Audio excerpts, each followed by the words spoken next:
Welcome to She Speaks, Voices of Empowerment. I'm Anne-Marie. And I'm Shantae, and we're thrilled to have you join us on this incredible journey. In each episode, we'll explore the inspiring world of women's stories through candid conversations with remarkable women from various industries. From life advice and personal growth to navigating careers and breaking barriers, our guests will share their journeys, insights, and the valuable lessons they've learned along the way. So whether you're looking for motivation, practical advice, or just a good dose of inspiration, She Speaks is your go-to podcast for celebrating the strength and resilience of women everywhere.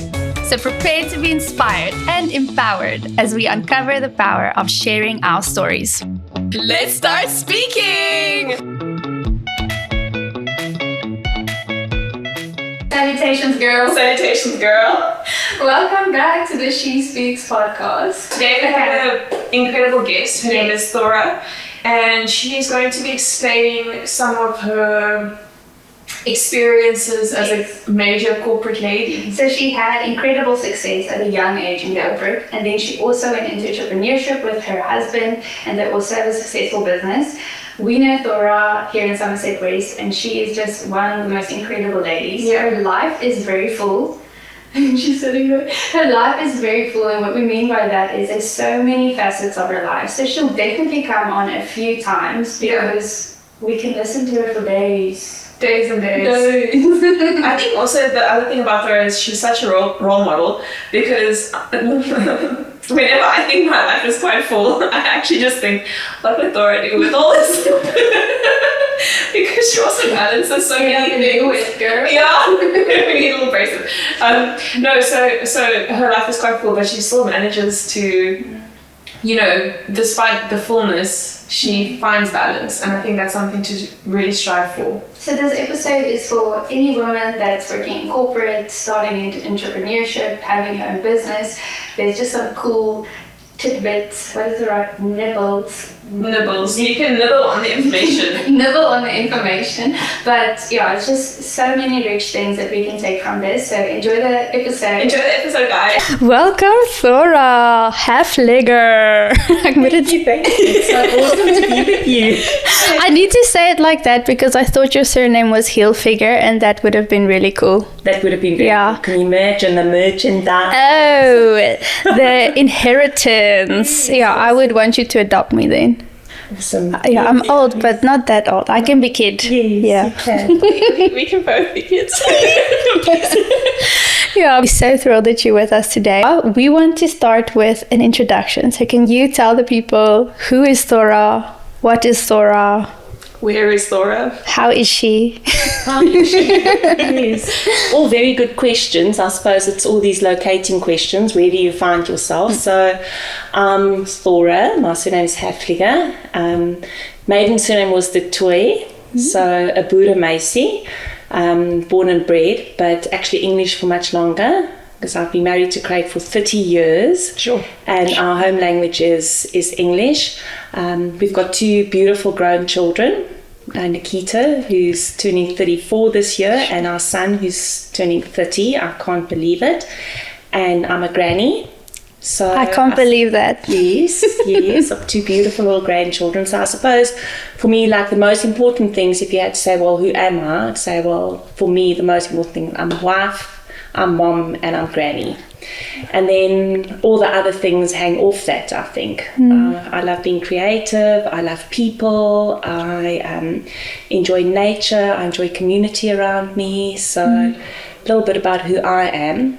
And where do I find myself? Obviously in beautiful Somerset West. Yes. Having moved here 3 years ago, and still amazed that where God's brought us, it really is the land of milk and honey. And I say that to myself every day when I wake up. Yes, anything else that I could add? I think, well, we will also speak about it in the intro, but Thora's life is really full. So even though we're just covering one aspect today, if she'll have us, we would love her to come back again, because there's so many things that we can learn from Thora. And yeah, we just love the way that you tell stories and the way that you inspire people around you. Thank you. Oh, it's such a privilege. I was even thinking last night when I was just preparing and thinking about today, I mean, what about my life can be so interesting. You are quite incredible, Thora. Interesting, because the voice note about like what topic we're going to use, there were like six different things. And it wasn't even everything that I thought of when it comes to Thora. Like, I could just go on and I was like, okay, let's start with what would people really want to know right now? And then we'll just go into more and more topics. Yeah. Okay. Yeah. Well, if you'll have me back, I would love to spend some time with you. Yes, that is amazing.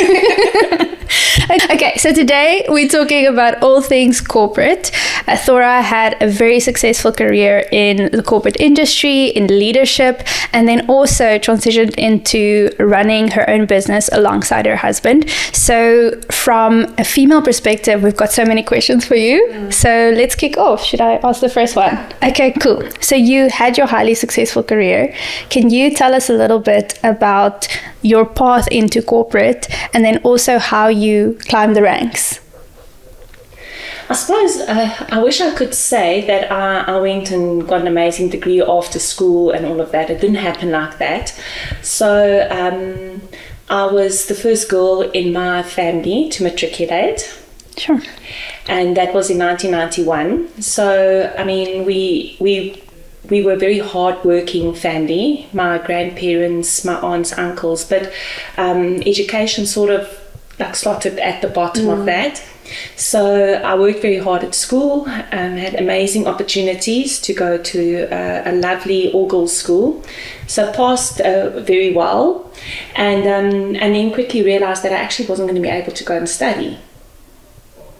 And I started looking for work straight after matriculating, and in around about April of 1992, I got offered a job at an insurance company, a life insurance company, and was in their claims department. And I still clearly remember the day that I went for my first day in an office. I was like, you know, pencil skirt, white pencil skirt those days, white pencil skirt, white stilettos, and like a blazer and all of that.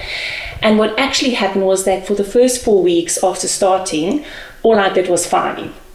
Okay. Admin. Okay. So really got to grips with the nuts and bolts of policy numbers, clients, that type of thing. It was in the middle of Johannesburg in Fox Street, and I quickly there just learned a little bit about what it was like working in an office space. I mean, just coming straight out of school, didn't know what a fax machine looked like, didn't know what a telex was, how you deal with colleagues and having a boss and all of that. So how you communicate professionally, all of those things. Oh. I mean, I was 18. Yes. And I stayed with them for about 2 years and then moved on to another company, AIG at the time. And I actually worked for them for nearly 20 years. Sure. Wow. And also I think there's a few things that led me on the path. I think a few key things that I can remember, just amazing mentors, women that were working, had families, that just juggled all of this. So they were extremely inspiring, and I'm still friends with some of them even today. Sure. I still have those connections. I think always in corporate with a career path, there are a few lucky breaks. I had a few lucky breaks with people resigning, and I was able to be given an opportunity to slot into it.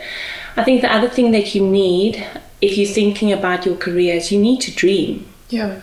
You have to see yourself beyond the point where you're just sitting now. Yeah. I mean, I was just like a little claims examiner, you know, dealing with little hospitalization claims. But you need to dream and think about, well, what will the next 5 years look like? Don't wait for your boss to ask you that. Yes. Already have that in your mind.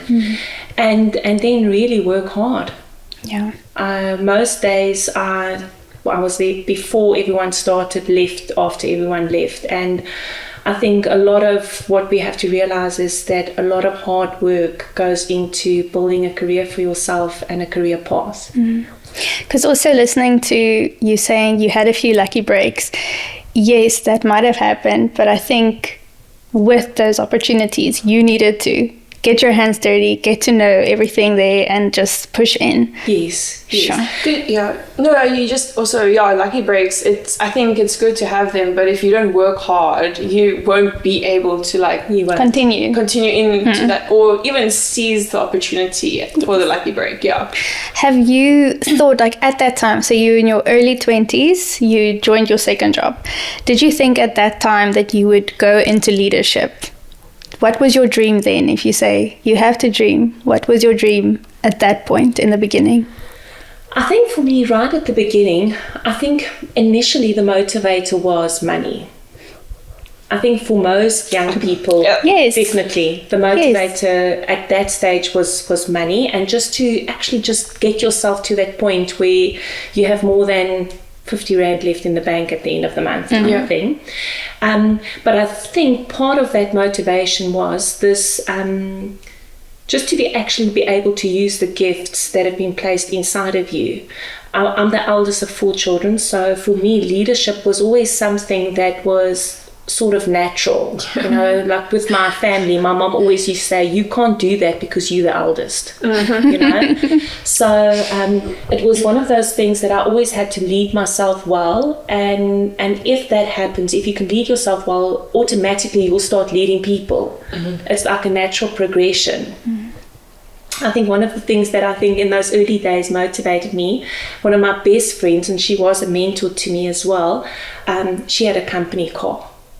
And 5-year goal there. I want a company car. That was like a goal. I want a car, and I want the petrol card to go with it, and the parking inside the building. Yes. At that stage, I was parking outside in the street and had to find my way in. Yes. That's how you know you made it. Like if you have the parking spot. That's a good motivator.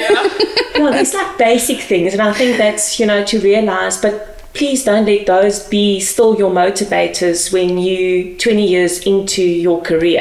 Things need to be changing. Yes, exactly. Sure. The next one that I want to ask is more around leadership. So when you manage people, what made you an effective leader? So this is a 2-part question. The first one is, what do you believe made you an effective manager? And the other one is from the other side. What type of employee stood out for you? How did you trust the people in your team? What did they exhibit that made you think, okay, this person, yes, they're really standing out? I think the one thing that makes an effective leader is someone who walks the talk. I think often as leaders, we want to tell people what to do and how to do it. And I think for me personally, what I just saw in my leadership style is, if I wanted people to do something, I needed to be able to do it myself. For instance, if we have got a deadline ahead of us and we needed to work overtime for like a month, you asking moms with young children and looking after families to, for a whole month, work from 6 to 8 o'clock extra every night. Don't just tell them to do it, be the one that's there with them. And I think that makes for effective leadership. Yes. It's no use saying I'm a leader, but no one's following you. So are you putting skills and behaviors in place that make people say, I want to follow her or I want to follow him? So it's definitely lead by example, definitely. I think empathy and compassion for your team is critical. It's not like we're just managing machines or a process or an app or whatever. Usually behind all of that's a human being that have got their own issues and so on. So be empathetic, but also know when to draw the line. I think that makes for effective leadership.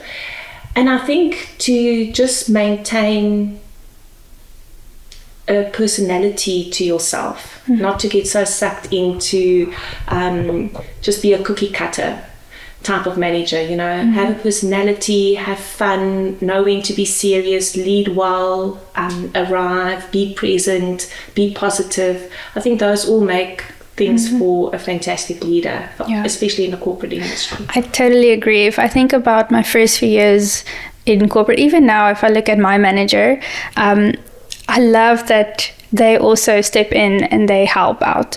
And especially with the way that they lead, it helps because then you know, okay, I'm going to try my best from this side, but I know if things go wrong, I know that where I can get help so that we can get things done, but do it the right way. Definitely. Sure. And to back your team, you know, even when they're wrong, afterwards say, listen, we could have done that a little bit different. Yeah. Let's learn from this, but always to back the people because they're going to back you. Yes. Yeah. And then from the perspective of the people that you led, how did someone stand out to you? What made someone in your team, you look at them and you'd be like, okay, cool. You are really living up to your potential. Yes. I think, I suppose it goes back to a lesson that I learned probably around standard 8, so that's grade 10. I had this amazing dynamic maths teacher, Mrs. Kruger. And Creer. Is that how you say it? Creer. Oh, okay. Yes, it's Creer Voltaine. And she was awesome, hey? So even in those years, she had grey hair, but she was so funky and she had this bob and she was just amazing. But one of the things that she always used to say to us when we walked into her class is have your sparkle on. She says, please don't sit. She's, even if you have to pretend, like you do understand, just have a sparkle in your eye when you look at me so you can pretend like. And I've taken that away and I look for that in people, even still till today, as teams that we work on and all of that, is for people who have got that sparkle about them. So it shows energy, it shows interest, it shows a desire to learn. Those were the type of things that I looked for in people. Obviously, some intelligence as well. You know, because... No, we love it when people don't understand. The sparkle is more like a haze. You know. So don't pretend there's a spark or a sparkle, but, you know, try and dig it out. If they ask you, can you code? And you sparkly say, yes, I can, but you can't. No, there's a lie. Yeah. Sparkle in truth. Yes, sparkle in truth. So I think those were the types of people and qualities that I looked for. Yeah. And people that can work with diverse teams, because we're not all the same. Yes. Like, you know, if I remember there were instances where I would interview guys and they were like sort of shocked that I was the only female interviewing them. It's unlikely that he's going to be on my team. Sure. Because he needs to be comfortable with the woman leading him. He needs to be comfortable to work on a team with ladies. I'm so happy that you're saying that. Yeah, for sure. You know, and if that's like the first hurdle that you get in, or you ask them what's their dreams, even men, what's their prospects for the next 5 years, you know. I think it's bad when you immediately say to have your job. Sure. So it's to always just in the back of your mind. Why would someone say that? That's hectic. Actually say that to you? No, they think it's just going to land them the job, and it's unlikely that it will. But yeah, well, actually, a better answer would be, you know what? I want to make a difference. I want to create a space so that we can build this company. Yes. Yeah, however that would happen. Yes, however that would happen. Yeah. One thing that I would like to add to your sparkle comment, one thing that I look at also for people, and I think it adds to that, is, you know, you get some people that kind of are hopeless in, you know, I don't know how to do this, so hands off. Somebody needs to help me. It is incredible if people go the extra mile to understand or try to figure out to do something. I would rather work with someone that tried and failed than just put their hands up and said, no, I can't do this. Yes. But that's like an irk for me though, hey? What do you mean? Like if people are just like, I can't do this. Yeah. Yes. You know how? I want to like lash, but like I'm not gonna, because I'm mature now. But sure, Try. That for me is like a big irk. Yes. So no, definitely. You want to actually drag them into office and like, yeah. yes. I always want to say, you are not hopeless. But you like learn. Yes. You have to Google something. Google is... come and say. Yeah. Come and say. Yes. This is a challenge for me. What do you suggest I do here? Exactly. Don't I've just tried leave this and this, but it's Yeah. not working. What would you do? Yeah. 100%. So sparkle. Because there's like that initiative also, you know, I feel like with a leader, even if maybe you fail, but at least if you just try something and you don't cost the company like, you know, millions, just try. Just have someone see that you're trying to do something. Yes. Definitely. And also be clear on what like some of the non-negotiables are. Like for instance, if you've got a mandate to do something, don't overstep that if there's like a compliance issue. But outside of that, be creative, look for opportunities to make life better, do things better, work for people, inspire them, pull them together. Don't just like... And also be proactive. I think in a lot of spaces, people wait for the manager to tell them this is the things that you need to do. But people really stand out if you're proactive and you think of ways, okay, I'm really passionate about what this company is doing. How can I help better you guys? Okay, have you guys thought of this? Even if they had, it just means that you're taking the initiative to be proactive. Definitely. Yeah. Definitely, 100%. Sure. Just as a woman also in corporate, in the time that you were in corporate, what would be some of the most challenging obstacles that you faced? I don't know if that makes sense. It does, but I just feel like because you were in that sweet spot where it's almost weird to think of a woman being so high up in corporate. So I think that's just very interesting. Especially 25 years ago. Yeah, that must have been different than now. Women are fulfilling or stepping into leadership roles. But what were your the big challenges that you faced, you know, back then in the 90s? Yes. I think, definitely we were a financial institution, so very much a boys' club. Yeah. It's very much about who you knew. Those were still the days where deals were made on the back of a serviette over lunch or the back of a cigarette packet, you know, over lunch type of thing. When I also joined both companies, actually at that stage, they still had a typing pool with just girls just sitting typing letters. So letters would be dictated or written out. I guess if you think back, yes, I guess so. Well, things have changed. It definitely has changed. And then also coming in and you're relatively young and you looking to make a name for yourself. And just to actually be recognised as a human being that's got a brain, it was challenging initially. And I remember some senior management meetings, sitting in them and feeling passionately about things and making my point very, very strongly. And then a colleague would lean over and whisper to his mate, she must be having PMS. Oh my word. No. But yet if he then comes out and so passionately brings a point across, then the guys look over and they say, So I mean it's managing these type of things. But I think in those early days there was this amazing quote, and I wish I could remember actually who said it, but this woman, it was her quote, she said, for women to be thought of half as good as a man, they have to do twice as much. And fortunately, that's not difficult. Fortunately, that's not difficult. And you know, that quote so inspired me in those early days. Just to, I mean, I was a young mom, I was a young wife, and then managing in between all of this. And I think to actually pick your fights.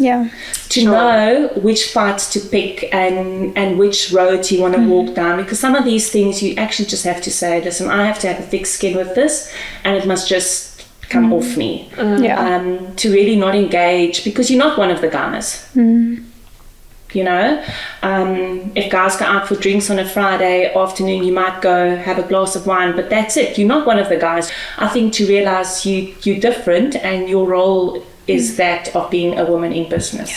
And then also just with that, like with drinks, if you go for drinks with the guys, there's probably a really fine line between how you can act, because, or I don't know, I would just think like if you maybe did something or acted a fool, they would hold you way more accountable than they would like someone who's in the same position had he been a man. 100%. Oh my goodness. Yeah, that's like a very And also to bear in mind that as a woman, there's a certain reputation. But the guys, you know, they just Yeah, they can just do. Yes. Yeah. And also, I suppose, like sometimes there was stages where I also had to ask myself, am I being overly sensitive with maybe reading too much into a comment, and then had to like pull myself back and say, listen, you just need to put your big girl panties on now, and this is not personal, this is business after all, and there's different relationships, and you're not going to be part of that relationship pool. You have to separate yourself. You've got a reputation, you're a mom, you're a wife, those things are important, And you're here to do your job. yes,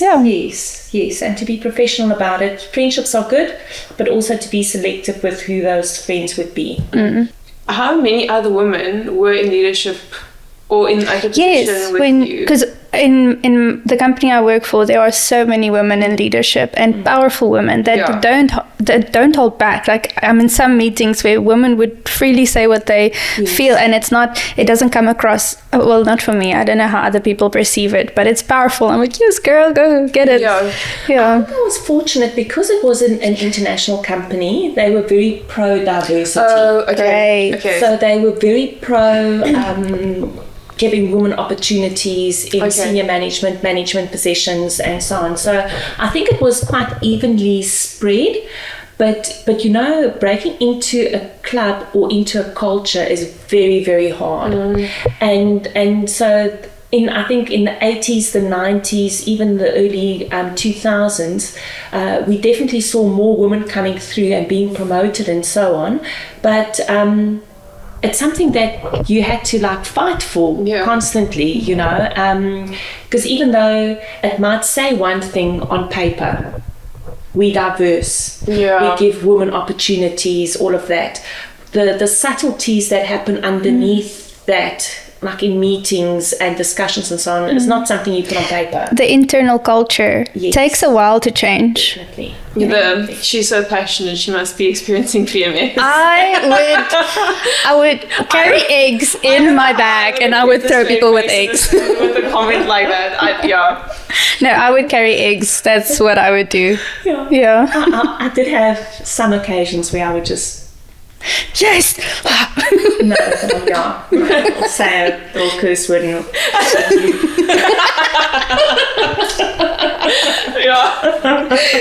I blame it on immaturity. I mean, I was young. I didn't know anything. So you probably mastered the art of public speaking. Well, we know. Probably, We've seen it. We've seen it. We've first-hand experience. But what advice would you give to someone who wants to get better at public speaking? I suppose in corporate there were many opportunities, presentations and those type of things, and I won't say that I mastered the art then. You sort of like fumble through it, but I think a few tips that I would give anyone who's very keen to get into public speaking is, firstly, choose topics that you're really passionate about. If you don't like talking about frying eggs, don't take an opportunity to speak about it, as an example. So to really be passionate about the topic that you're choosing to speak about.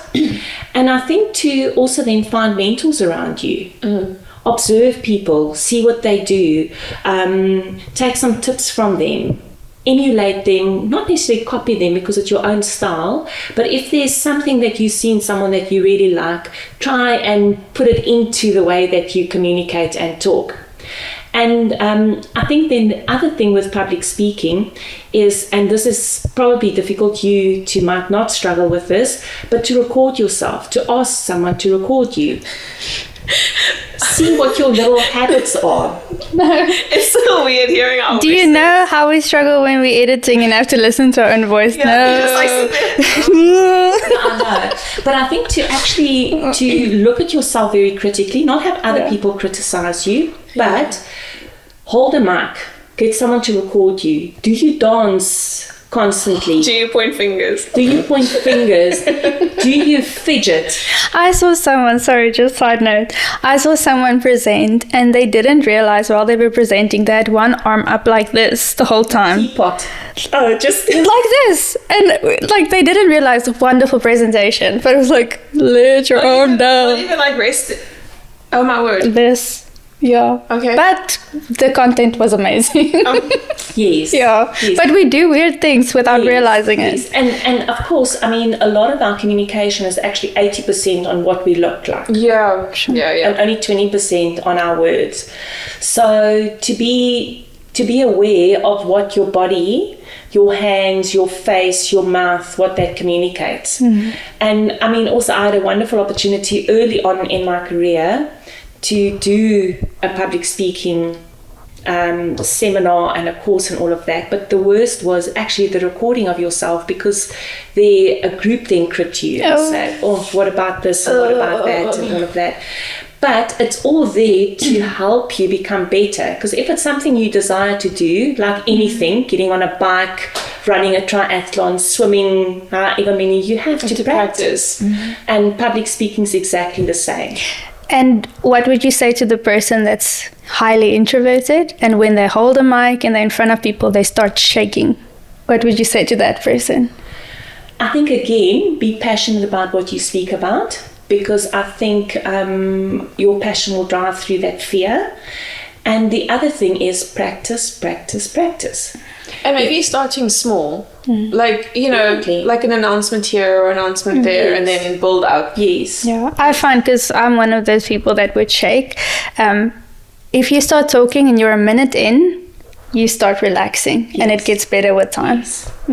Okay, but on that though, I love public speaking, and I also, with studies, I did a bunch of, quite a bit of it, but I would always just shake at the start of it, like no matter what, and then like you just get more comfortable. But that is encouraging to hear, because I think the misconception is you're just comfortable and you just feel comfortable Even always. if you like it, I don't think it's comfortable. No. Even for me, I still have like a vibration inside of me. I have like this inner yes, that's a good way to describe it. But I don't think that's a bad thing. No, I don't think so either. It's like a little bit of an adrenaline, like, oh, let's go. So yes, because In my mind, it's like abort mission. no. Because the worst thing is when a speaker comes up and they look so calm that they just want to put you to sleep. So I would rather have someone with a bit of energy in them, just manage it that you're not like running around fidgeting or whatever the case might be. But I think that is actually what propels you into doing it. Okay. I often speak about public speaking a little bit like going into labor.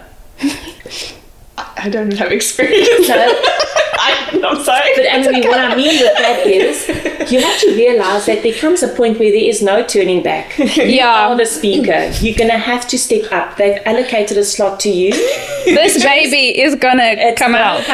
It needs to come out, and you it. The only person that's going to actually deliver it is you. Yeah. And then to have that confidence to say, they've chosen me, I'm the one doing this, I can do this. Yeah. It's not going to happen without me. Yeah. And that bit of energy and all of that, I think, is just what actually drives it through. One thing practical, I don't know if you guys also have a practical tip, but one thing practical for me is when I feel really nervous to speak in front of a lot of people, I will do that 4-block breathing thing where you go like 4 seconds in, hold it for 4, and then 4 out, just to calm myself a little bit, because otherwise, I don't know if it happens to other people, but it feels like I'm losing my breath when I'm talking. So I would just get that breath in, wait a bit, let it out. Very good. Do you guys have anything that you do? I know. So my brain goes really quickly, and then I start speaking really quickly. And I have what's happened to me is sometimes I take the start of one word, but then the ending of the next word,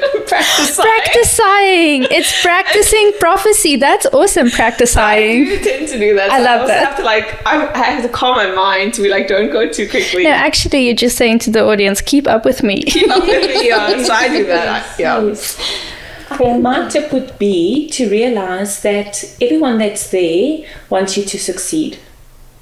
No one wants to listen to a bad speaker. No one wants to come and waste their time with hearing something that's not of relevance. So to actually have this idea in your head that everyone there wants you to succeed, and if it's an audience that you're very familiar with, is everyone loves you. Yeah. You're going to be okay. Okay. they rooting for you. So They it's like cheering positive for thoughts. Yes. Yeah, and then wants your job. That was hectic. What do you want to do in the next 5 years? Your job. Just like in your vision, just moving like off to the side there. Not in my vision, not the person that has me. Just been moved there. Oh, yeah. So before we move on to your entrepreneurship side, we know that corporate is highly competitive, and you get interesting people along the way. You get the supportive people, the competitive side.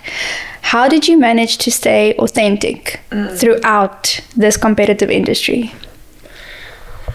Obviously, I was a Christian in corporate. Yes, but at that stage, I am a Christian even now. But then, and there weren't that many Christians around. And I think to remain authentic to who you are, you have to know at the core of your person what your values are. Mm-hmm. Yeah. And to bear in mind that, yes, a corporation or a corporate company have got their own set of values, but you as a person, you also have your own values.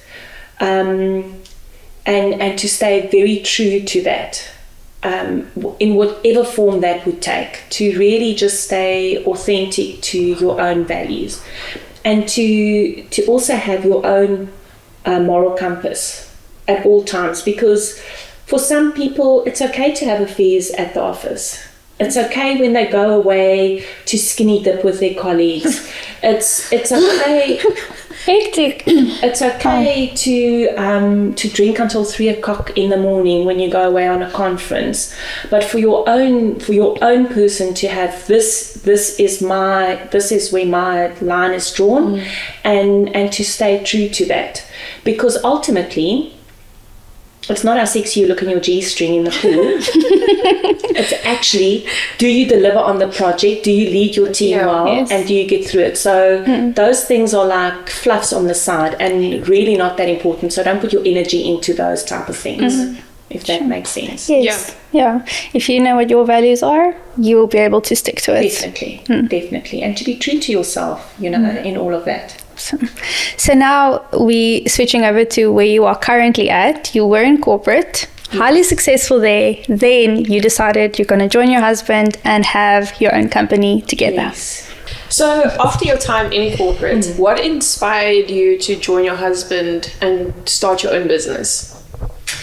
So Craig actually started the plumbing and building business in 2002. Okay.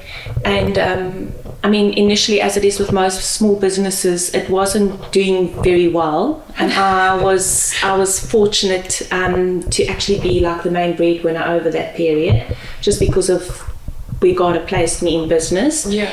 And but then towards 2009, I had a bit of a change in my reporting line, and I had a new MD come through from overseas, and I all of a sudden had like this thing inside of me of if I stay here, it's really going to cost me. It's going to cost me. And I had the sense that the Lord was saying to me, I will bless you, I will continue to bless you on this path that you're on, but it's not my first choice for you. Okay.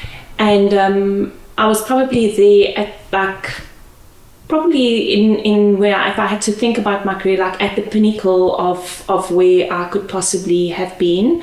I had opportunities to go work overseas. They offered me a job in New York. There were lots of things at the time that was happening, and all of a sudden I just had the sense that I was a square peg in a round hole. Like all of a sudden I just felt like completely unsettled.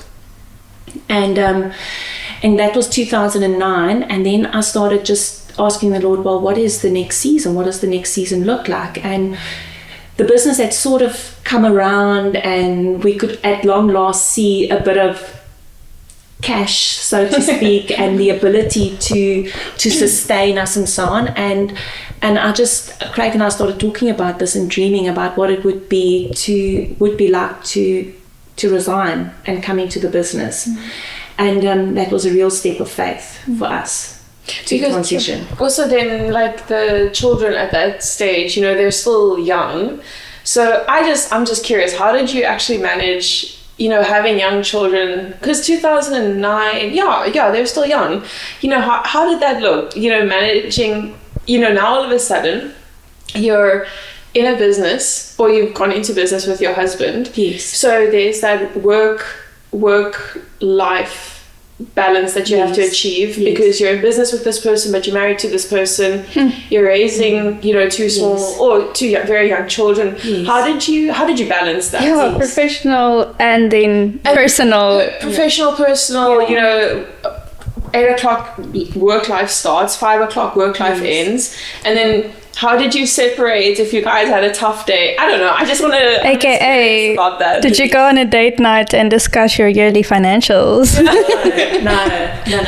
I think initially, there were a lot of things that led up to that decision. Both our kids were in private school. Nikita was finishing high school and going to varsity. We had like 2 amazing family holidays every year. Okay. I just bought a new car. I actually get goosebumps just talking about this now, but they were like, because you use it. Yeah. So we had a very, very good life.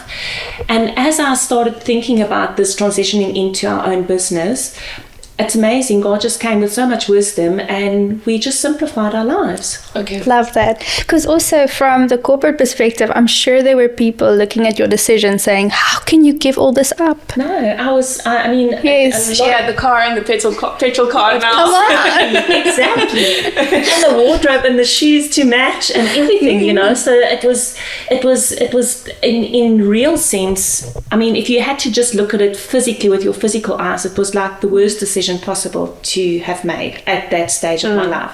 I was 36, turning 37. I was like, if you could imagine, probably had like the 10 best years of my working life still ahead of me. And but I just had the sense it would just consume me completely. I don't even know if Craig and I would still be married if I was still working in corporate. I don't know what my relationship with my children would have been like if I was still in corporate. So I just knew that it was a path that I wasn't willing to take. And that's so encouraging, because I think sometimes people just keep on a path that they think, oh, this is the best thing. But if you have peace about something else and completely changing your lifestyle and everything, that's incredible. Yes. Like, you're never stuck in one space, even if it might be positive. Yes. If you have the desire for something else, you can go into it. Definitely. Yeah. And then transitioning out of like a corporate environment, at the time when I left there, for instance, I could authorize, I can't even remember, like claims up to, I could write a check for 10 million. Oh, okay. Hectic. Very, just chill. Yeah, just that quickly.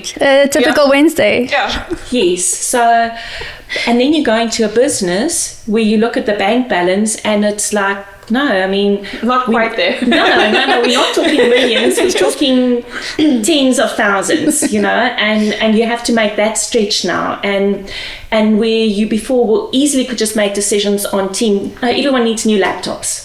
No, well, now let's go into Marketplace and let's find a laptop that someone is selling. Yes. And bring that in. So your whole perspective just changes completely. And then also how you then work with your husband in a business. Yeah. That he's now, in the last 8-9 years, worked very hard at building up as well. And now you're walking in thinking you're the big stuff and I'm the boss. And many a days Craig had to sit me down and say to me, remember, I am the boss. And you may be the boss, but you're not the boss of me. Not the boss of me. And those first 2 years, I remember so clearly, it was really, really, really difficult. It was really difficult, where you have to, you go from a point of, you make a suggestion and the minions all say, that's a wonderful suggestion. Yes. Now Craig says, can we just think about that and pray about that? And where will we get the money for that? And, so it's that whole transition. You're just like, just say yes. I know what I'm doing. Yeah. Just say yes. And then to get to the point where you dream together about a business and plan together and it's not just up to you to make all the calls. So there were many times in the first 24 months where I just thought to myself, I think I'm just going to find myself a job and go back to work. Wow. And but God's grace was not there to do that. And the answer was always no, you have to stick it out. And we had to put some barriers in place and some guards to certain times where we don't talk about business anymore. There's weekends where we don't talk about business. Good. We don't talk about business around the dinner table and freak the kids out that we don't know how to pay salaries this month. What does that mean, Mom? Sure. And the stuff that you took from corporate and learned from corporate, did you see any benefit from implementing it in this business? Yes. I think the one thing is that you go from like a universe that's very big, that's sort of got unlimited resources, where you can really dream big, and then you go into like your own business where things shrink a little bit. The universe goes a little bit smaller, and you have to be very wise about some of the decisions that you make. So I think the few things that I brought in from corporate, I think that was very useful was compliance things. How do you deal with the tax man? How do you make sure that your business is of the standard that other people would want to invest in it? Give you like big building contracts or get you into their homes. So there needs to be a certain degree of professionalism that goes with that. You gave the business a makeover. Well, sort of, with a limited budget. Yeah, well done, Thora. But think about it with your skill also. Okay, I don't know if the people know. This is also, it can be a whole episode, but Thora buys secondhand furniture and then she remakes it and makes it beautiful, brings it back to life. You did that with the business? Yes, sort of. A limited budget and did it. There we go. There we go. So I think those are like important skills that you take in, reviewing processes, understanding how the money works, talking about cash flows. And these are all things that's like you just think, well, will just happen in a business. No, you have to apply your mind to those things and really strategically think about when we implement what, when the business can grow, when it can't. And Craig's also amazing with that. He also has vision but I think together we sort of had to harness our strengths and work it out. Okay, so it's just so encouraging to hear the difference between the corporate life and then having the peace to go into business with your husband. But from a female perspective, what would you say to a young woman starting her career in corporate right now? Just like a snippet. What advice would you give? I think be hungry for knowledge and for knowing everything about the business, how it works. I mean, if it's just one segment that you're involved in, understand the big picture and understand the vision of the company, understand what some of the motivators are, even for the people that you're on team with, even your manager. What motivates them? What gets them going? And then not that you manipulate that, but then work into that and support that. Be like the piece that's indispensable, if that makes any sense. Yeah.